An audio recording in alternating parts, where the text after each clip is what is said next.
More supply chain delays and inflation, the Alec Baldwin shooting, and President Biden meets with the Pope. That and more on this week's headlines.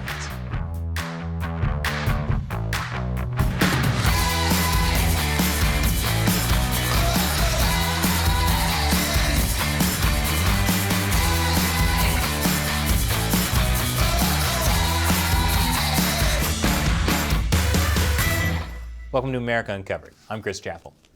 The Biden administration is set to cancel Trump-era rules that scaled back environmental protections.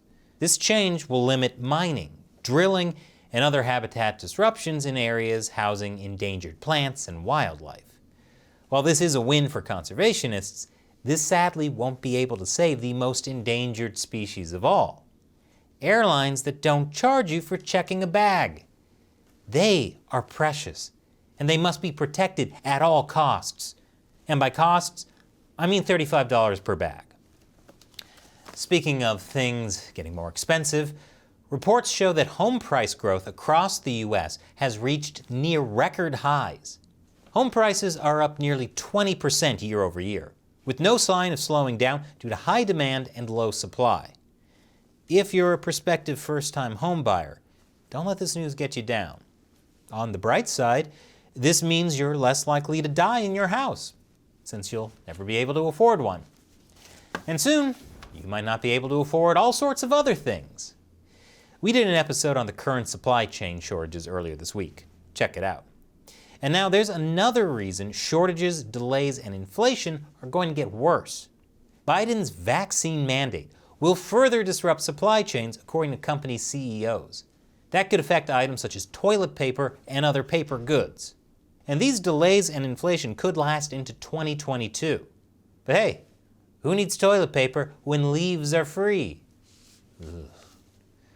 Although I guess half of the country is about to go through our annual leaf shortage. Quick, hoard leaves!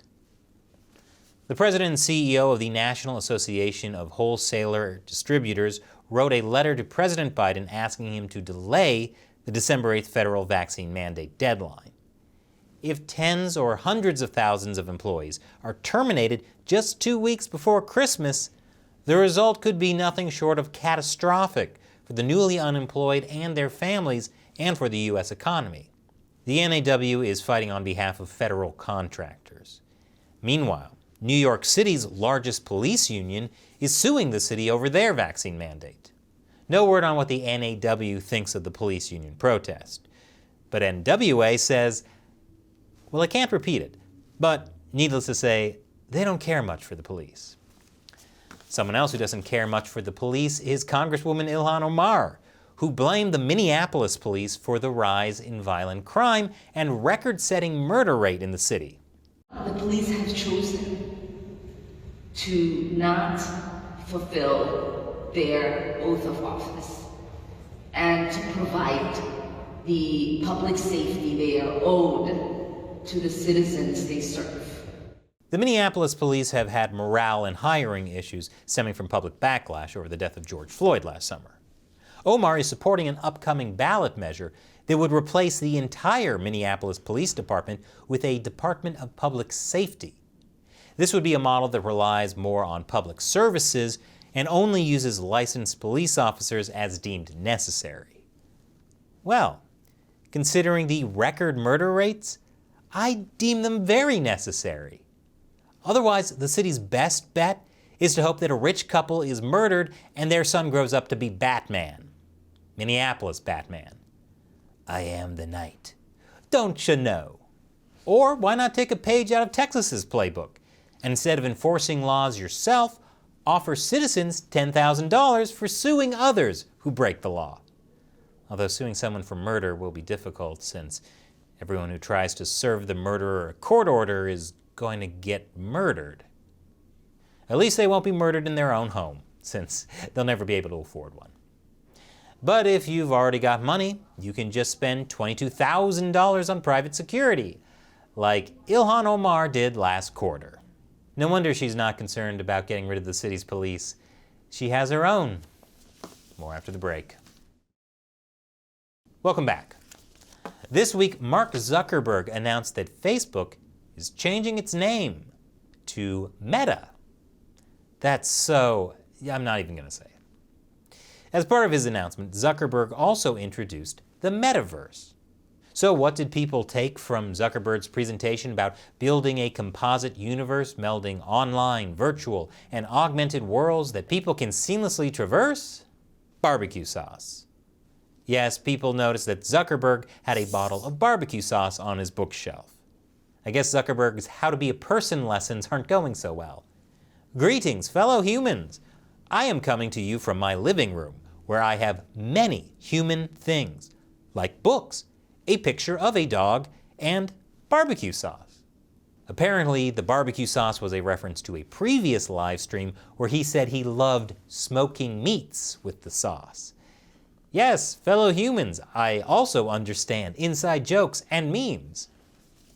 A white male hospital executive was awarded $10 million by a jury after he sued his company, alleging he was fired and replaced by 2 women. The man claimed he was fired without the health system's standard 30-day notice for executives, and that the 2 women, one white and one black, were given his job as part of a diversity push. If true, I find this to be sexist and racist, mostly against the women who replaced him, because the message that sends is that it takes 2 women to do the job of one white man. That's not diversity, that's the patriarchy.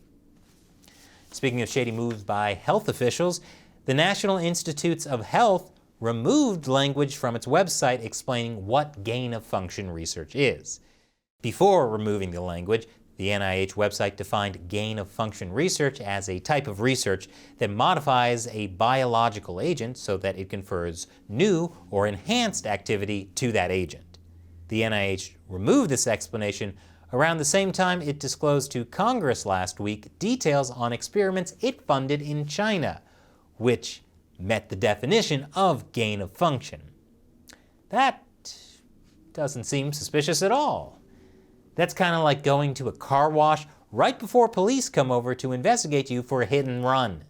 After the NIH disclosed this information, Senator Rand Paul called for Dr. Anthony Fauci to be fired, saying he should be fired just for lack of judgment if nothing else.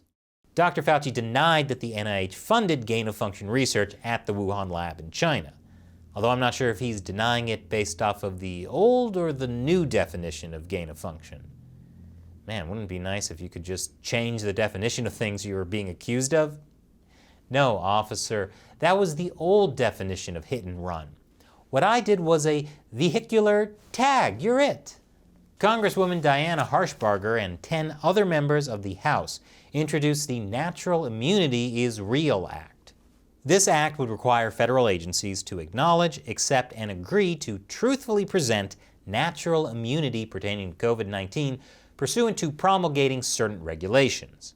Some studies have shown those who have recovered from COVID-19 produce antibodies that give them lasting immunity from it. Other studies have shown that recovering from COVID might offer even more immunity than a vaccine alone.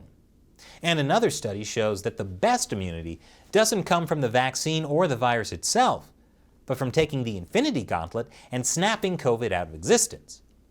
This study hasn't been peer-reviewed yet, but I'm optimistic about its findings.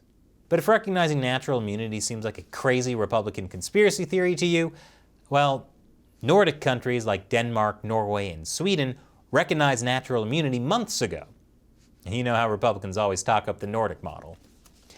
And after the break, President Biden's spending bill gets a new price tag. Welcome back. President Biden announced on Thursday Democrats reached a deal to reduce the cost of his spending plan from $2.3 trillion to $1.75 trillion, and he pleaded for votes from the embattled centrists and progressives in his party. One Democrat who was opposed to the high cost of this bill was Senator Kyrsten Sinema, who was confronted in an airport by a woman claiming to be a constituent of hers. I know you're meeting with dozens of lobbyists and talking with corporate donors about the package. How many times will you meet with constituents? Okay, looks like the senator is paying lots of attention to her constituents. Sinema has been confronted over her refusal to sign off on President Biden's Build Back Better package earlier this month at the airport, and during an incident when 4 protesters followed her into a bathroom. Honestly, I'm okay with this, because politicians are supposed to work for us. I say confront your representatives over everything you don't like. Senator, when will the MCU release another standalone Hulk movie? He's one of the core members of the Avengers, yet his last solo outing was in 2008, and it starred a different actor playing Bruce Banner. Please don't ignore me. Speaking of Hollywood, Alec Baldwin discharged a live round from a prop gun that was handed to him on a movie set, killing cinematographer Helena Hutchins and injuring director Joel Souza. Several crew members had quit days before the shooting, citing gun safety issues. And criminal charges may be filed as a result of this incident. And since Alec Baldwin repeatedly made fun of Donald Trump on Saturday Night Live, this story of Hollywood negligence leading to an unfortunate death became a political one. Democrats say this was a tragic accident. Republicans say Alec Baldwin should be arrested. And the internet says Hillary Clinton was behind this. And no, I'm not joking. Internet gonna internet. To be clear, this is not a real tweet from Helena Hutchins. And now, Democrats are calling out Republicans for their reaction to the shooting, especially Donald Trump Jr., who was selling a shirt that said, "Guns don't kill people, Alec Baldwin kills people." And while this is a ghoulish reaction, I can't help but think Democrats would be making jokes if the tables were turned and a conservative celebrity like Dennis Miller killed someone. Although if you ever saw Dennis Miller's stand-up, you'd know he never kills. That story is just sad. So let's move on to something a little more lighthearted. Abortion. President Biden met with Pope Francis in the Vatican on Friday, and one topic that may have come up was abortion, because that's always a fun icebreaker. Crazy weather we're having, huh? Yeah, it's a real hot one. By the way, how do you feel about abortion? Oh, really? Well, if you think it's hot now, wait until you burn in hell! Biden was raised Catholic. He says he's personally opposed to abortion, but can't impose his views on others. On abortion, that is. He has no problem imposing his views about vaccines. When it comes to that, he believes in your body, no choice. Many bishops are calling for Biden to be banned from receiving communion due to his support for abortion, which the Catholic Church isn't the biggest fan of. The Pope is against abortion, going so far as to call it murder. However, the Pope criticized these bishops for responding to Biden in a political way and recommended they exercise more compassion with Catholic politicians. Biden said that the Pope called him a good Catholic. However, if I've learned anything from 7 years of Catholic school, it's that even if the Pope himself says you're a good Catholic, it doesn't get you out of Catholic guilt. The Pope added, "Communion is not a prize for the perfect. Communion is a gift, the presence of Jesus and his church. It's nice to see the church separating itself from the state, since too often the state doesn't separate itself from the church." And I agree. Bishops shouldn't be moving right or left on an issue. Bishops should only move diagonally. Starting on November 8th, the Biden administration will lift a ban restricting travelers from dozens of countries from flying to the U.S. Travelers from those countries will be allowed to enter the U.S., but will have to show proof of vaccination or a recent negative COVID test. It's nice to see that international travelers will be able to visit the U.S. again. I just hope the Biden administration doesn't lose sight of doing something about the swarm of people crossing our border and making a mess of this country. And of course, I'm talking about Canadians. These people blend right in. They take our jobs. And before you know it, bam! They've infested our schools. And now they're teaching kids to spell the word color with a U in it. What we need is a hero who can stop these villains from taking over our cities. Quick! Someone call Minneapolis Batman. Use the Minneapolis bat signal.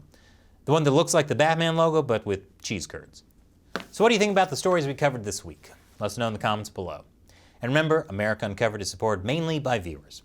Be sure to visit patreon.com/AmericaUncovered Contribute $1 or more per episode. We rely on your support to help us keep making great episodes. Once again, I'm Chris Chappell. Thanks for watching America Uncovered.